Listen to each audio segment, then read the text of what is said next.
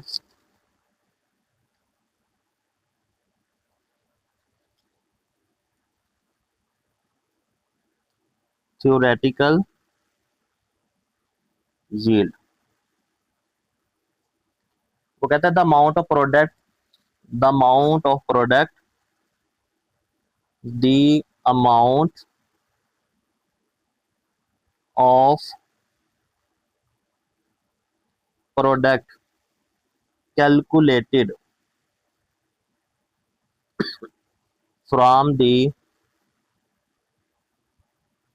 Balance chemical equation. Balance chemical equation को देखते हुए आप जो चीज कैलकुलेट कर लेते हो ना, कि मैंने 50 ग्राम ए लिया है, 50 ग्राम बी लिया है, तो मेरा 100 ग्राम सी आएगा, ऐसा नहीं होगा।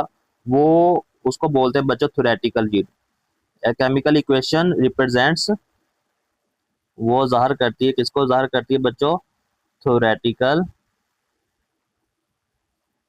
यील्ड को। आई होप के दोनों डिफाइन जो है वो आपको समझ आ जाएगी। अच्छा बच्चों एक बात तो याद रखिएगा, जो मोस्ट केमिकल रिएक्शन के अंदर ना, ज्यादातर केमिकल रिएक्शन के अंदर जो एक्चुअल यील्ड है ना, एक्चुअल यील्ड, ये बात ज़हन में रखने वाली, जो एक्चुअल यील्ड है बच्चों, actual yield is less then, किससे लेस देन होती है, दी थ्योरेटिकल यील्ड। हमेशा most of the chemical reaction के अंदर, यहाँ पे मैं लिख देता हूँ, मोस्ट केमिकल रिएक्शन के अंदर बच्चों जो एक्चुअल यील्ड होती है ना, वो कम होती है किसके मुकाबले में, थ्योरेटिकल यील्ड के मुकाबले। ऐसा क्यों होता है भाई, इसकी रीजन क्या है, पेपर में शॉर्ट क्वेश्चन भी आ सकता है, बहुत सारी रीजन है। यहाँ पे हम रीजन वन बाय वन लिख भी लेते हैं बच्चों। तो एक तो ये हो सकता है कि इनएक्सपीरियंस वर्कर है, यानी कि जो एक्सपेरिमेंट कर रहा है वो बंदा जो है वो इनएक्सपीरियंस है, उसको ज्यादा तजुर्बा नहीं है, इनएक्सपीरियंस वर्कर है बच्चों, जो एक्सपेरिमेंट करवा रहा है, ठीक है, वो इनएक्सपीरियंस हो, उसे अच्छे तरीके से काम ना हो सका हो, ठीक है। पर कुछ प्रोसेस के अंदर काम खराबी हो सकती है। तो प्रोसेस कौन कौन से हो सकते हैं, प्रोसेस के अंदर लाइक आपके पास आ जाता है बच्चों फिल्ट्रेशन, फिल्ट्रेशन, उसके बाद सेपरेशन,